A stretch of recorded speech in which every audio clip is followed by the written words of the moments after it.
오후에는 우리 교회의 교회당을 이제 착공하는 기공 감사 예배를 드립니다.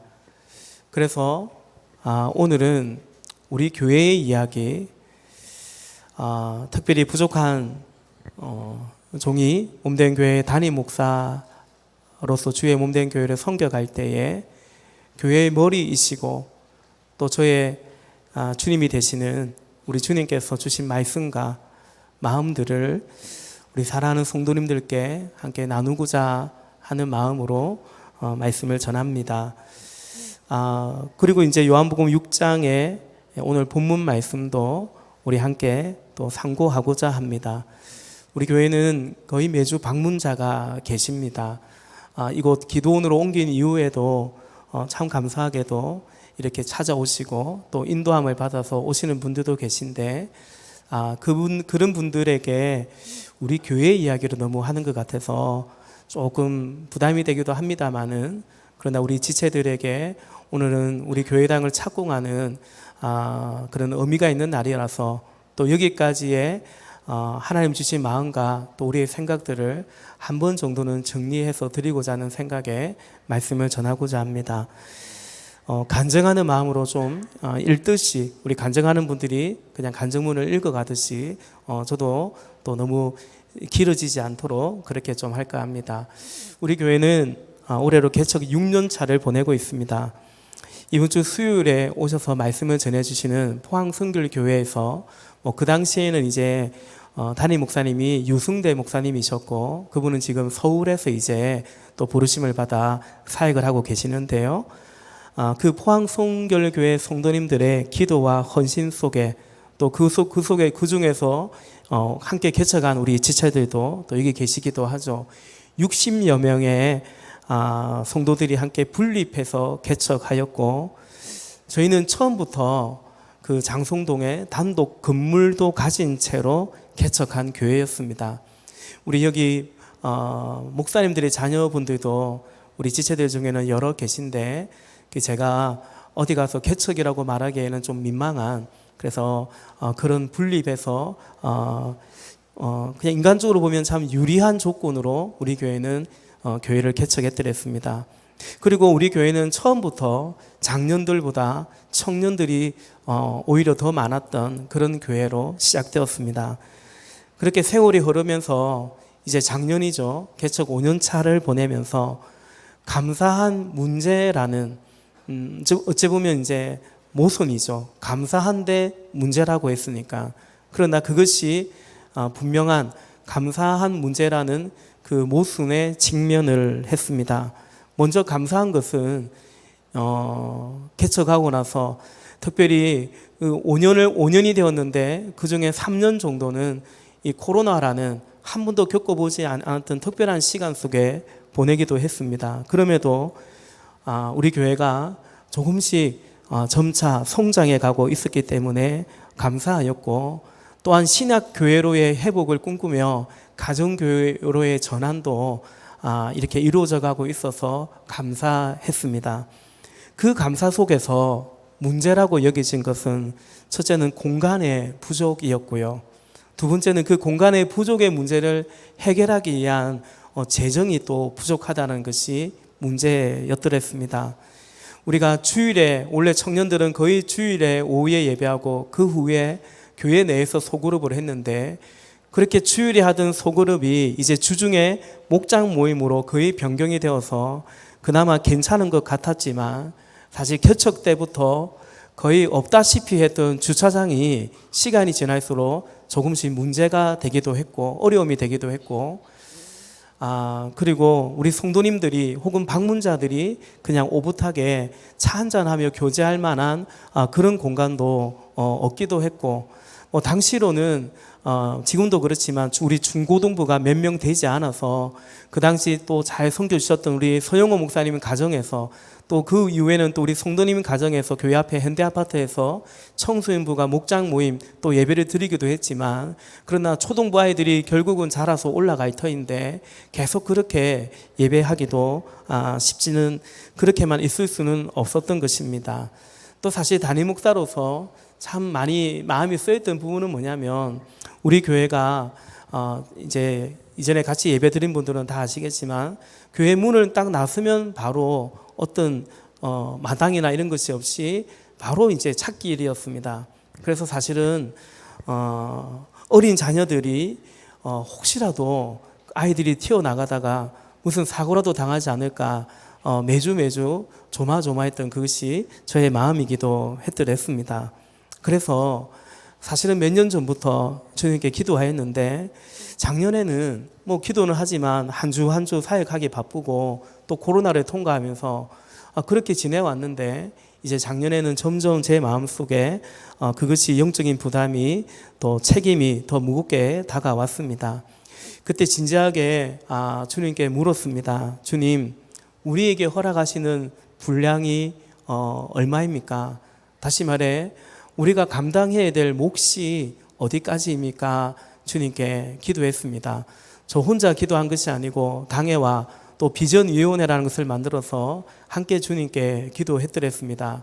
그 당시 어린아이까지 출석이 한 200명 정도 되었는데, 저는 그 정도도 결코 적다고 생각하지 않고, 또 저는 그것을 감당하기도 저에게는 만만치 않다라는 생각이 사실은 있기도 했습니다. 제가 부목사 시절에 청년들이 점점 늘어나서 한 200명까지 모여서 예배할 때, 제가 사실 그때 저는 여기까지가 저의 분량인 것 같다고 사임을 하고자 하기도 했습니다. 저는 그보다 더 큰 교회를 다녀본 적도 없고 사역도 해보지 않았기 때문에 한 200명 모이는 그 숫자만으로도 저는 결코 적다고 생각하지 않았습니다.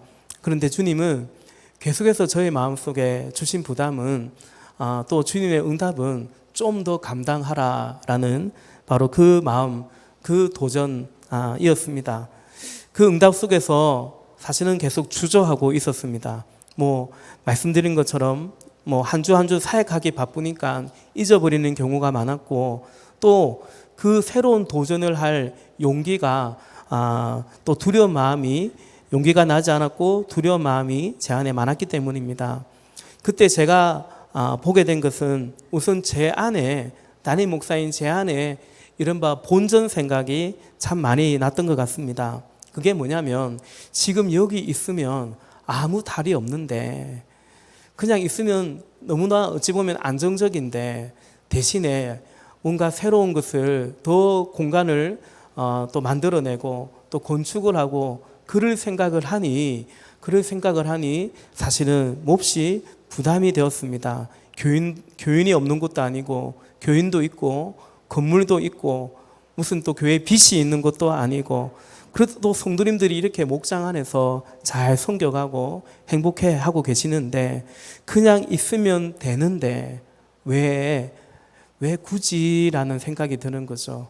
왜 굳이 움직여야 되나, 모험을 해야 되나, 그런 생각이 솔직히 많았습니다. 그리고 종종 어쩌면 지금도 불쑥불쑥 그 생각이 나기도 합니다. 또한 제가 주저하고 망설였던 것은 우리가 아직 준비되지 않았다는 생각 때문이었습니다. 미래를 위해서 우리가 준비해야지요 라는 말씀들은 다 그렇게 하셨지만, 그러나 그냥 거기까지였고 그 이상은 아니었습니다. 뭐 재정에 대한 걱정도 걱정이었지만, 그보다도 먼저 저는 우리 성도들이 아직 준비가 되지 않았다.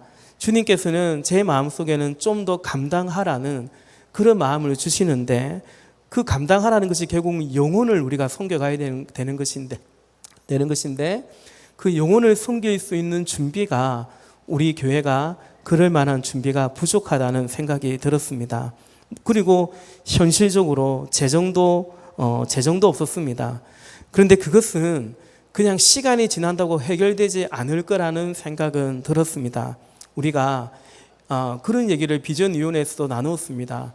1년에 5천만 원을 모아오면 10년에 5억이 될 것인데, 그러나 어차피 땅을 부지를 구입할 돈도 되지 않을 거다. 왜냐하면 10년에 또 땅값이 또 그만큼만 오르지 않기 때문에, 그것은 어쩌면 객관적 사실이라서 뭐 그 생각은 다 동일하게 하고는 있었습니다.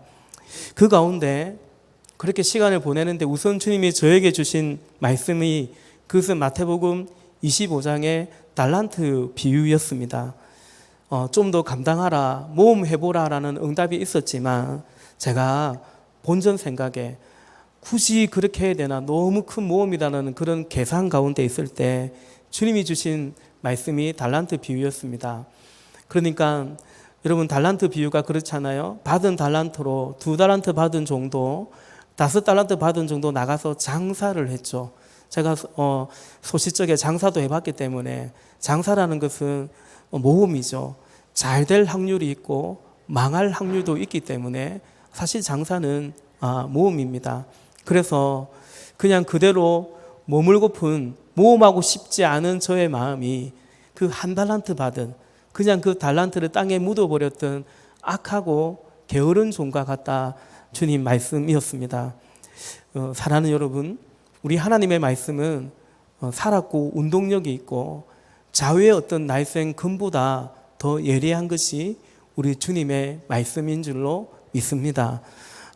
그래서 두려운 마음이나 모험이 두려운 마음만큼이나 하나님의 그 말씀이 이제는 저에게 굉장한 두려움이 되고 그 말씀의 무게가 또한 저를 이제 짓누르기도 했던 것입니다. 결국 저는 주님 앞에 고백하였죠. 주님, 비록 1달란트일지라도 땅에 묻어버리는 그런 종은 되지 않겠습니다 라고 기도하였던 것입니다. 그러나 여전히 우리 교회가 준비되지 않았다라는 생각 속에 쉽게 그 얘기들을 나눌 수도 없었고, 우리 교회가 영혼 구원하여 지하 삼는 교회 되기를 애써가지만 사실 그러기에는 그런 마음이 부족한 것 같았고, 또 준비되지 않은 재정의 상황도 어쨌든 아직 준비되지 않았다는 생각이 많았습니다. 이 생각 속에, 이 생각을 가운데 주님이 주신 말씀이 뭐냐면 오늘 본문인 요한복음 6장의 이른바 오병이어의 기적의 이 사건이었습니다. 사실 오늘 이 말씀은 올해 1월 첫 주에 이 본문으로 한번 제가 말씀을 전하기도 했는데, 우리 다시 한번 본문을 보면서 우리 마음들을, 말씀들을 나누고자 합니다.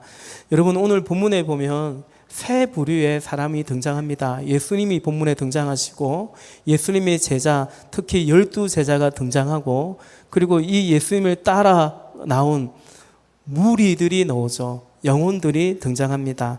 우리 본문 1절과 2절 우리 같이 한번 다시 읽어보십시다.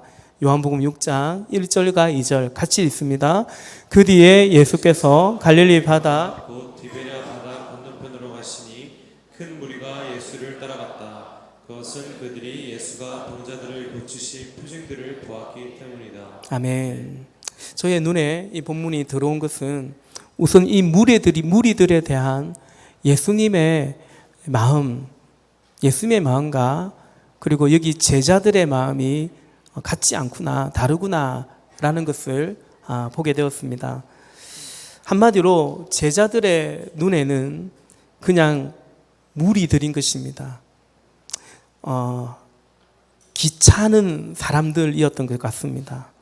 그러나 예수님의 눈에 이 무리들은 건져내어야 할, 살려야 할, 사망의 그늘에 앉아 있어서 공중 권세 잡은 자에게 휘둘려 있어서 그로부터 건져내고 살려내어야 할 불쌍한 영혼들이었던 것입니다. 병행 본문인 마가복음이나 마태복음에서는 이 무리들에 대한 예수님의 마음이 어떠했는지 정확히 기록하고 있습니다. 마태복음 14장 13절과 14절에 보면 예수께서 그 말을 들으시고 거기에서 배를 타고 따로 외딴 곳으로 물러가셨다. 이 소문이 퍼지니 무리가 여러 동네에서 몰려 나와서 걸어서 예수를 따라왔다. 예수께서 배에서 내려서 큰 무리를 보시고 그들을 불쌍히 여기시고 그들 가운데서 앓는 사람들을 고쳐주셨다. 아멘. 무리를 향한 예수님의 마음은 그들을 불쌍히 여기시고, 이전 개역 개정 성경에는 민망히 여기시고, 이것은 딱하다, 안 됐다, 불쌍하다, 다만 그런 마음이 아니라 언어적으로 보면 창자가 끊어지는 고통입니다. 우리 가끔 너무나 배가 아파서 막 뒹굴듯이 응급실에 실려가는 그런 통증, 뭐 그런 일이 없기를 바랍니다만은, 원어적으로 보면 이 단어가 그런 뜻입니다. 예수님이 고통스러워 여기셨다라는 것입니다. 이에 비해 제자들의 마음은 어떤가? 제자들의 마음은 왜 자꾸 이렇게 사람들이 몰려드노? 아, 참 귀찮아 죽겠네. 성가시네. 그런 마음이었던 것입니다. 본문에서도 느낄 수 있고, 사실 복음서 전체적으로 제자들의 마음은 점점 그렇게 되어 가기도 했더랬습니다. 제자들의 마음은 이러했습니다. 두 가지로 생각하는데, 첫째는 예수님은 좋은 겁니다. 그러니 따라 붙었죠. 심지어 초막 짓고, 여기다 초막 짓고 내려가지 말고 그냥 여기 삽시다. 여기가 좋사오니 하면서 그런 마음도 제자들에게 있었지 않습니까? 그런데 예수님과 제자들 우리 사이에 누가 끼어드는 것을 별로 좋아하지 않았습니다. 우리 목장이 있는데 우리 목장에 누가 들어오는 것을 별로 좋아하지 않을 수 있다는 거죠. 저는 한때 사역했던 교회 성도들이 정말 그러했던 것을 느낀 적도 사실은 있습니다. 제자들의 마음은 그런 마음이고, 또 한편 제자들은 이런 생각을 갖고 있는 거죠. 우리가 여기까지 오는데 이른바 예수님의 12 제자가 되기까지 어떤 대가와 희생을 치루었는가라는 것입니다. 배도 버리고 거물도 버리고 가족도 떠나왔고, 또 세리마태는 그 세리라는 어쨌든 당시 안정적인 직업도 버리고 예수님을 따라 붙은 거 아니겠습니까? 그런데 지금 이 무리들은 뭐냐 말입니다. 지네들이 한 게 뭐가 있냐 말입니다. 그런데 이 사람들이 와서 병도 고침받고 귀신도 쫓김받고, 그리고 예수님의 그 가르침도 다 받는 거죠. 그런 혜택을 다 누리는 것 같은 거죠. 그런데 여러분, 이건 고된 일입니다. 예수님께서 이들을 무리들에게 이른바 삼중 사역을 하십니다. 티칭, 프리칭, 힐링에 가르치고 고치시고 또 전파하시는 사역을 하시는데, 그래서 예수님이 마가복음에 보면 이 사역 가운데 식사할 겨를도 없이 사역하셨고, 또 그 갈릴리 호수를 지날 때 풍랑이 일어나서 제자들이 막 난리가 났는데도 예수님은 얼마나 고단하셨는지 그냥 주무시기까지 할 정도였습니다. 예수님이 그랬다면 그 옆에 이 12 제자들은 뭘 했겠습니까? 그렇죠. 섬겼겠죠. 줄을 세우기도 하고 뭐 여러 가지, 우리 방문자가 오면 새가족부 지체들이 섬기듯이, 우리 목장의 목녀님들이, 목자 부목자들이 섬기듯이 그냥 가만히 있었던 것은 아니었겠죠. 그러니 무리들이 오면 올수록 제자들 입장에서는 참 피곤하고 고단하고 그랬던 것이 사실입니다. 제자들이 점점 지쳐가는 것입니다. 처음에는 예수님 좋아서, 그리고 그 예수님을 섬길 수가 있어서, 도울 수가 있어서 스텝 같아서 좋기도 했는데, 그리고 이제는 이전과는 다른 삶을 살아서 새로운 무엇인가 도전하고 해서 좋기도 했는데, 그런데 지치는 거죠. 이거 언제까지 이래야 되나? 내가 이렇게까지 해야 되나? 그런 마음이 제자들 마음이었던 것 같습니다. 어쩌면 우리가 주의 교회를 섬길 때도, 우리 목자들도 사실은 그런 마음이 들 수도 있죠. 어찌 보면 사실이지 않습니까? 여러분, 이 예수님의 제자들이 솔직히 이 무리들을 섬길 이유가 있습니까? 언제 봤다고 이 사람들을 이렇게 섬겨야 되겠는가? 또 그들이 예수님이 병 고쳐주고 예수님이 귀신도 쫓아주고 하니 예수님께야 고맙다고 머리도 조아리고 하겠지만, 그 옆에 있는 제자들 과연 알아줄까? 어쩌면 마치 자기들은 무슨 손님이고 고객인 양 생각하면서 좀 불편하면 클레임이라도 걸고 그러지는 않는지, 사실은 그게 무리거든요. 어떤 면에서 그게 교인이기도 하고 그게 모곤이기도 하거든요. 이 무리들 때문에 가장 힘들고 버거운 분은 분명히 예수님이지만, 그런데 예수님과 이 제자들의 결정적인 차이점은 뭐냐? 이 무리들을 향한 결정적인 차이점은 뭐냐면, 말씀드린 것처럼 무리들에 대한 인식입니다. 이 무리들에 대한 마음의 차이인 것 같습니다. 그러니까 그냥 물이냐 아니면 살려야 낼, 건져야 되는 영혼들인가라는 것입니다. 그래서 그들을 불쌍히 여기느냐 아니면 귀찮게 여기느냐, 그것이 차이죠. 그만 왔으면 좋겠고 귀찮으니까 얼마든지 그럴 수 있는 거죠. 이들이 더 온다고 해서 제자들에게 무슨 플러스가 되고 이득이 되고 그런 게 있을까 생각이 드는 것입니다. 이 제자들의 모습을 보면서 저는 우리 교회가, 죄송하지만 우리 성도님들이 예수님의 이 마음과 가깝다기보다는 제자들의 마음과 가깝지 않나라는 생각을 사실은 해봤습니다. 그리고 사실 성도들의 모습이기 이전에 나의 모습이 아닌가 생각이 들었습니다. 저는 이른바 알곡 신자만 딱 이렇게 모아가지고 목회하면 좋겠다, 그런 생각은 해본 적은 없습니다. 그러나 몇 년을 지나오면서 우리는 개척한 첫 해부터 뭐 그렇다고 큰 교회가 아니지 않습니까? 100명도 모이지 않는 교회에서 첫 해부터 우리는 100명이 넘게 등록을 했고 거의 매년 100명이 넘게 등록을 했습니다. 이렇게 기도원에서 예배하고 있지만 우리 오늘도 새가족 환영했지만 그래도 등록을 또 하고 있습니다. 참 감사한 거죠. 근데 그렇게 온 지체들 중에 상당수는 또 졸업하고 나면 또 부르심을 따라, 인도하심을 따라 자연스럽게 떠나가기도 하고 그것입니다.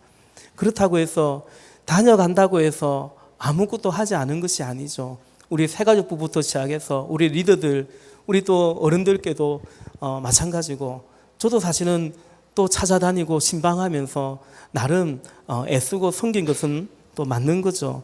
그런데 지칠 수 있는 거죠. 지치기도 했던 것 같습니다. 제자들의 이 마음이 너무너무 이해가 되고, 그리고 이 마음이 우리 성도들 안에도 제 안에도 있다라는 생각이 들었던 것입니다. 여러분, 우리 교회는 청년들이 많이들 오십니다. 좋습니다. 이번에 순례 강사님도 그랬고 목사님 교회에 청년들이 이렇게 오는 이유가 뭘까요? 어쨌든 우리 교회에 비하면 청년들이 참 많잖아요. 일반적이진 않거든요. 이렇게 많은 청년들이 우리 교회로 몰리는 이유가 뭘까요? 사실 이것은 저에게는 낯선 질문은 아닙니다. 제가 사역을 할 때마다 청년들을 하나님께서 붙여주셨기 때문이었습니다. 뭐 겸손 같은 것이 아니고 저는 사실 잘 모르겠습니다.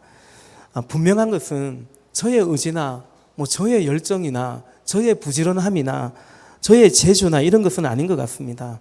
하나님의 뜻이고 하나님의 의지이고 하나님의 열심입니다. 그냥 하나님께 영광을 돌린다라는 그런 상투적인 그런 말이 아니고 정말 그렇습니다. 실제로 우리가 뭐 그리 열심히 전도를 하는 것도 아니고 막 그렇게 뭐 사실 하는 거 아니기도 해서 그런 것 같습니다. 그래서 저는 이 본문을 통해서 우리가 아직 준비되지 않았는데 그 중에서도 우리가 감당해야 될 영혼들에 대한 그 영혼 구원에 대한 그 마음의 준비의 부족은 이 말씀 가운데 기도하고 결단할 수가 있었습니다. 그러니까 우리 안에는 예수님의 마음을 가진, 영혼을 향한 예수님의 마음을 가진 분들도 있고, 또 아직은 그런 예수님의 마음보다는 오히려 여기 있는 제자들의 이 마음과 비슷한 사람들도 우리 안에는 있다라는 거죠.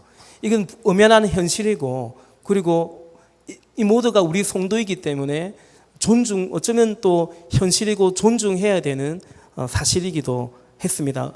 지금도 또 그렇겠죠. 그러나 그 속에서 교회가 나갈 방향은 뭘까?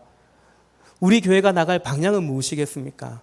이 제자들의 마음을 따라갈 것인가? 성도들이 그렇다고 해서 그런 제자들의 마음을 따라갈 것인가? 아니면 아직은 미처 우리가 부족할지라도 이 무리들을 향한, 영혼들을 향한 예수님의 이 마음을 우리가 품고 따라가야 될 것인가? 그 방향성에 대해서 생각을 했던 거죠. 뭐 당연히 우리는 예수님의 마음을 따라야 되지 않겠습니까? 예수님의 마음을 따르기로 선택하고 따라야 하는 것이죠. 사랑하는 여러분, 예수님의 마음을 가질 수 있기를 바랍니다. 우리도 무리였죠. 우리도 그냥 무리였죠. 우리도 그 누군가에게 아무것도 아닌데요.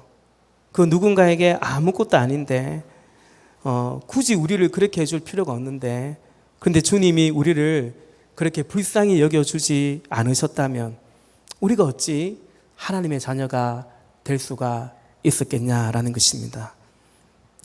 오늘 본문에 예수님께서 이제 이 무리들에게 먹을 것도 주려고 하시고 은근히 제자들에게 먹을 것도 주라고 하십니다. 5절 말씀 같이 봅시다. 본문 5절입니다. 시작. 예수께서 눈을 들어서 큰 무리가 자기에게로 모여드는 것을 보시고 같이 봅니다. 빌립에게 말씀하셨다. 우리가 어디에서 빵을 사다가 이 사람들을 먹이겠느냐. 아멘. 오늘 본문에 보면 질문하는 형식이죠. 우리가 어디에서 빵을 사서 이 사람들을 먹이겠느냐. 그런데 병행 본문인 마태복음에 보면 그냥 질문이 아니고 마태복음 14장 16절에 보면 제자들의 의견은 뭐냐면 이 사람들을 돌려보냅시다. 여기 뭐 먹을 것도 없고 계속 있으면 오히려 위험합니다. 근데 주님의 말씀은 돌려보내지 말고 너희가 먹을 것을 주라. 그리 명하셨습니다. 그런데 사실은 먹을 것이 없죠. 빵이 없습니다. 떡이 없습니다. 돈이 없고요. 그 제자들은 없다라고 하죠. 우리 7절 말씀 볼까요? 7절 같이 봅니다. 시작. 빌립이 예수께 이렇게 대답하였다. 이 사람들에게 모두 조금씩이라도 먹게 하려면 빵 200데나리온어치를 가지고서도 충분하지 못합니다. 아멘. 당시 노동자 하루 품삯이 한 데나리온인데요. 200데나리온 우리 계산하기 쉽게 그냥 하루 일당이 10만 원이라고 따지면 200일이라는 일당이니까 2천만 원입니다. 적지 않은 돈이죠. 그게 있냐? 제자들에게 있냐? 없습니다. 또 돈이 있다 할지라도 갑자기 2천만 원어치에 오늘 5천 명이 죽었는데 5천 명이 죽은 게 아니고 5천 명이 먹었는데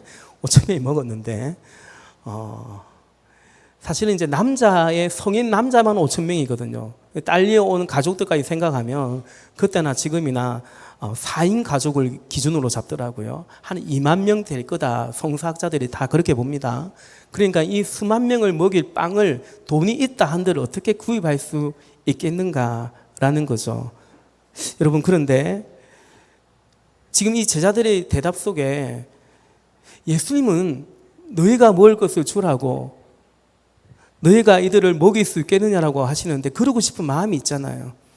근데 제자들이 없다라고 말하는 이 제자들의 마음이 그 마음 안에 안타까움 같은 것이 있는가? 예수님은 주라고 하고 주고 싶어 하는데 우리 주님께서 먹이고 싶어 하는데 근데 줄 것이 없네. 어떡하지라는 어떤 그런 애가 쓰이고 하는 그런 마음이 있는가? 없죠. 제자들에게는 빵도 없지만 제자들에게는 주고자 하는 마음도 사실은 없는 것입니다. 여러분, 여기서 우리가 알 수 있는 것은 뭐냐면 관계라는 것입니다. 여러분, 제자들에게 말씀드린 것처럼 제자들이 이 무리들에게 이럴 이유가 없어요. 사실은 언제 봤다고요? 그죠? 뭐 제자들이 뭐 딱히 형편이 나한 것도 아니고요. 줄 이유도 없고 또 섬기기에는 귀찮고 당연한 것입니다. 그래서 이거는 제자들과 무리들과의 관계가 아니죠. 결국은 제자들과 예수님과의 관계로만 풀 수 있는 것입니다.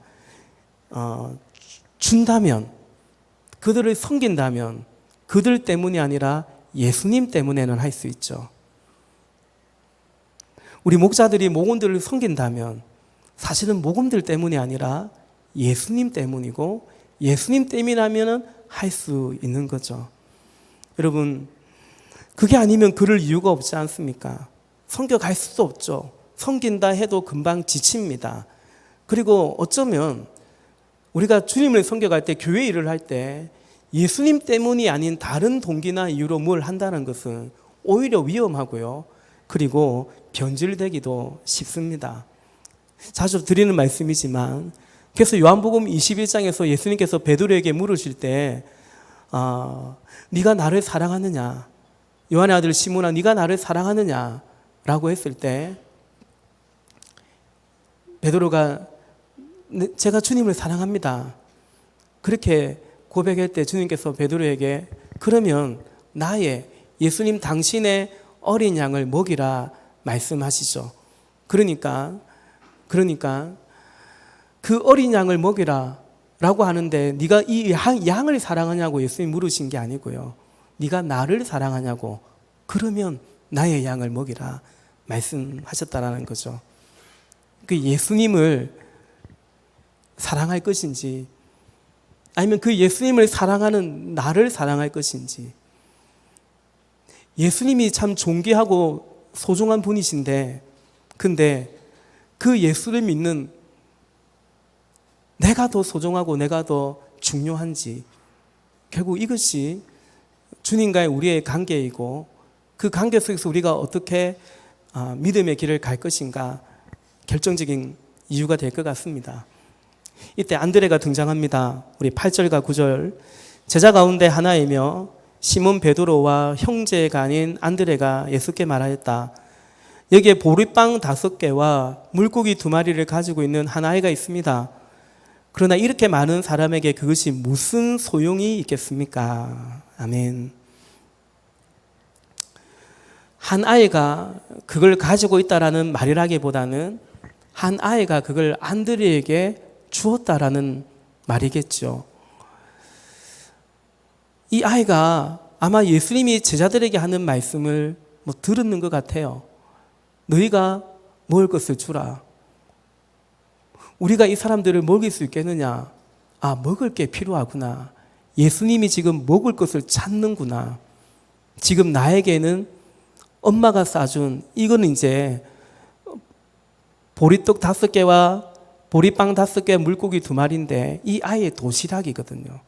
이 아이 먹을 만한 그 정도의 양입니다. 그러니 안드레가 이 아이가 이걸 가져는 왔는데 이것이 무슨 소용이 있겠느냐라는 그 말은 정확한 사실은 말이었죠. 택도 없는 것입니다. 그런데 예수님이 그것을 당신의 손에 얹어서 축사하십니다. 감사의 기도를 드리십니다. 우리 10절과 11절 또 같이 읽으십시다. 10절입니다. 시작. 예수께서는 사람들을 앉게 하여라 하고 말씀하셨다. 그곳에는 풀이 많았다. 그래서 그들이 앉았는데 남자의 수가 5,000명쯤 되었다. 예수께서 빵을 들어서 감사를 드리신 다음에 앉은 사람들에게 나누어 주시고 물고기도 그와 같이 해서 그들이 원하는 대로 주셨다. 아멘. 예수님은 나누어 주십니다. 그들에게 필요하니까 그들이 먹을 만큼 원하는 대로 주었습니다. 예수님의 마음이었습니다. 오늘 설교의 제목은 이 사람들을 먹이겠느냐이죠.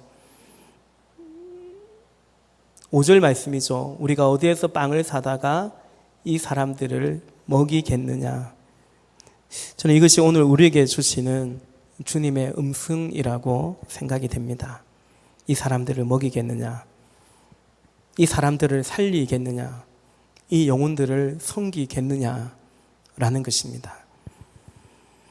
우리가 감당하고 살려내야 될 영혼들이고 우리가 길러가야 할 우리의 자녀 손들이고 또 이것이 바로 그들을 살려내고 그들을 길러내기 위해서 필요해서 우리가 지어가야 될 교회당 건축이 아닐까 생각이 듭니다. 충분하지 못합니다. 빵이 없고 빵을 살 돈이 없고 무엇보다 그렇게 섬기고자 하는 나누고자 하는 마음도 없습니다.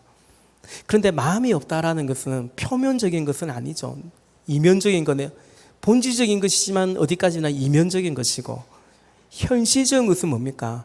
그래서 안드레도 빌립도 그럴 마음 없다라고 예수님께 대답하진 않고 사실은 그럴 마음이 없는데 빵이 없다. 그럴 수가 없다. 현실적인 것, 표면적인 것으로 대답을 하죠. 그래서 여기 오병이어가 있긴 있는데 무슨 소용이 있느냐고 또 덧붙여 말하기도 했지 않습니까? 그런데 그 현실 속에 제 눈에 들어온 것은 그 현실이 분명하지만 그 현실 속에 예수님이 계신다라는 것입니다. 광야에 수만 명의 무리가 있고 그들을 먹일 것이 없고 먹일 수 없지만 그런 불가능한 현실 속에 그 현실도 현실인데 그 현실 속에 예수님이 계신다. 그것도 현실이라는 것이죠. 저는 이 말씀 속에서 우리에게 부족한 것의 두 번째 문제가 되었던 이 어떤 물질적인 것들, 물리적인 것들, 그것이 엄연한 현실이지만 그런데 그 현실이 분명한 만큼이나 또 분명한 또 하나의 현실이 예수님이 계신다는 사실이고 예수님이 우리의 나의 주님이라는 바로 교회의 머리라는 그 사실을 고백하게 되었던 것입니다. 그리고 그 말씀 가운데 이 말씀 가운데 주님을 믿어드리기로 결정했습니다. 믿음으로 주를 기쁘시게 하기로 저는 이제 그렇게 결단을 했더랬습니다. 올해 1월에 우리가 이전교회를 매도하고 임시 예배 처소에서 예배를 드리다가 예배당을 짓기로 하는 그 결정을 정교인 사무총회를 통해서 했더랬습니다. 사실 그때 제가 오늘처럼 저의 생각을 또 하나님이 주신 마음들을 다 이렇게 설명해 드리지 못했습니다. 왜냐하면 이미 교회 안에 생각이 같지 않았기 때문에 찬성도 있고 반대도 있었기 때문에 그래서 제가 담임 목사가 특히 예배 가운데 설교를 통해서 이런 말을 전하면 마치 성도들이 이제 곧 투표를 해야 되는데 제가 한쪽 편을 그런 투표에 개입한다는 그런 오해를 받는 것이 조심스러웠고 그보다도 더 싫었던 것은 이 예배 가운데 선포되는 하나님의 말씀이 어떤 의도를 가지고 전하는 메시지로 성도들에게 들려진다라는 것이 혹여 성도들이 그렇게 생각한다는 것이 저는 매우 싫었기 때문에 사실은 그때는 이렇게 말씀을 드리지 못했고 뭐 사적으로나 뭐 수요 예배 때 기도회 하면서는 종종 말씀드리기는 했지만 또 그러다 보니 투표는 하라고 하는데 적지 않은 성도들이 아무 설명도 듣지 못한 채 그냥 투표를 해야 되는 그런 딜레마가 사실은 그때 있기도 했습니다.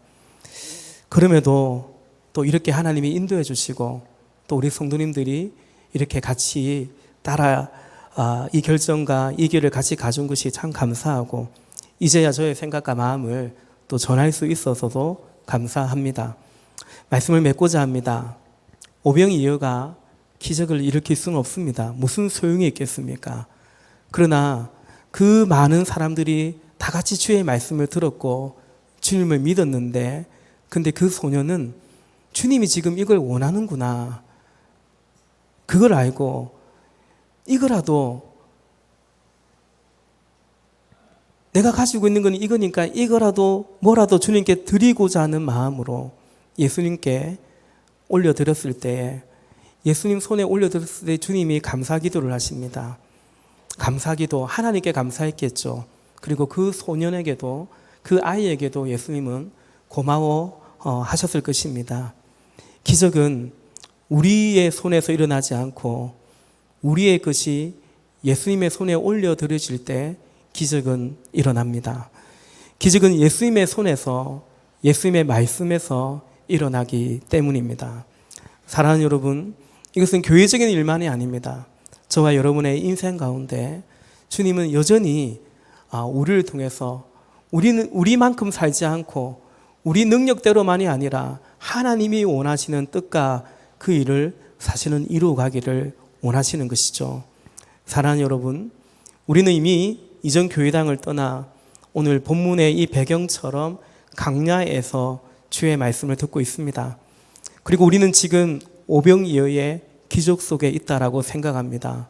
우리의 오병이어를 주님의 손에 올려드리면서 영혼을 향한 예수님의 마음을 우리는 이 짧은 시간 동안 무리들을 향한 영혼을 향한 예수의 마음을 훨씬 더 많이 배워가고 있다고 생각하기 때문입니다.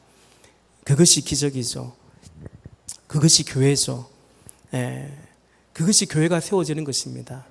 여러분, 교회는 예수님을 믿는 믿음 위에 세워지는데 그 믿음 위에 세워져서 결국 내 인생 사는 게 아니죠. 예수님 말씀 따라, 예수님 마음 따라 이 세상도 바라보고 역사도 바라보고 현실도 바라보면서 그 속에 우리의 삶을 드리는 것이 그게 신자고 그게 교회라면, 오늘 우리가 예수의 마음을 따라간다면 그것이 교회로 세워지는 것이고 바로 그 안에 진정한 예배당 건축이 이루어지는 것입니다. 주변에서 선배 목사님들이나 저의 은사 목사님들이나 사랑의 충고를 저에게 많이들 하셨습니다. 허 목사, 그거 안 된다. 그러면 안 된다. 신자들 다 떠난다. 그런 염려와 충고를 저에게 해주기도 하셨습니다. 그런데 아픔을 겪기도 했지만 우리는 여전히 여기서 예배하고 있고 여전히 누군가를 목장으로 연합교회로 인도하며 방문하시기도 하시고, 또 이번에 우리가 생명의 삶 5기가 시작되었는데 지금까지 우리가 생명의 삶을 했던 것보다 가장 많은 47명이 이번에 동독해서 생명의 삶을 복음을 전하고 있습니다. 저는 이 모든 것을 통해서 우리 하나님이 높임 받으시기를 기도합니다. 종종 그런 분 한두 분 계시죠. 너무 멀어서 좀 가까운 데로 가야겠다. 우리 싱글 중에서도 그런 지체들이 있고, 제가 수요일에도 그런 말씀 드렸지만 그 목자들을 위로합니다. 너무 마음 아프게 생각하지 마라. 그 지체가 이상한 게 아니라 어쩌면 네가 이상한 거다. 네가 이상한 거다. 이렇게 청년 때 영혼을 섬기고 집에 초대하고, 또 그리고 이렇게 멀리 막 카풀해 가면서, 우리 다 카풀에서 오시잖아요. 아까도 어느 지체에게 못 타고 왔냐니까 앞에서 저 사람 차 타고 왔어요. 좀 서로 인사들 하고 차 타고 오세요. 어쨌든 낯선 사람들 차에 타고 또 태우면서 이렇게 섬겨 가시는 여러분이 이상하다면 이상하지 않겠습니까? 그런데 우리 하나님이 그만한 가치가 있으신 분이라는 사실이 우리의 이 모든 것들을 통해서 고백되어지기를 원합니다. 신자라면, 교회라면 여전히 하나님은 그처럼 우리에겐 그만한 가치가 있는 이 정도의 수고, 이런 섬김과 헌신, 하나님 때문에, 예수님 때문에 주님은 나에게 그만한 가치가 있는 존귀하고 소중한 분이라는 것을 우리의 입술과 우리의 믿음과 우리의 삶으로 고백되어지기를 바라는 것입니다. 하나님만 영광 받으시기를 간구드리고 그 영광의 빛이 저와 여러분 우리 삶에 넘치기를 주님의 이름으로 축원합니다. 아멘. 오늘 오후에 기공 예배가 있죠. 비가 올지도 모르겠습니다. 안 오기를 기도했는데, 그런데 그런 마음이 들어요. 비가 와도 불편해도 그래도 우리는 하나님 예배하고 예배 받으시기에 우리 하나님은 너무나 충분한 분이시다라는 고백이 듭니다. 우리 오늘 기공 예배는 다른 제가 손님들을 초대하지 않았습니다. 그냥 우리 성도들끼리, 우리 성도님들도 아직 한 번도 거기에 가보지 않은 분들도 적지 않고 우리가 같이 모여서 예배하고 서로 축하하고 기뻐하고 응원하는 시간 되시고, 그리고 예배 드리고 나서 한식 뷔페이긴 하지만 또 뷔페에서 같이 저녁 식사도 같이 드시고 그럴 수 있기를 바랍니다.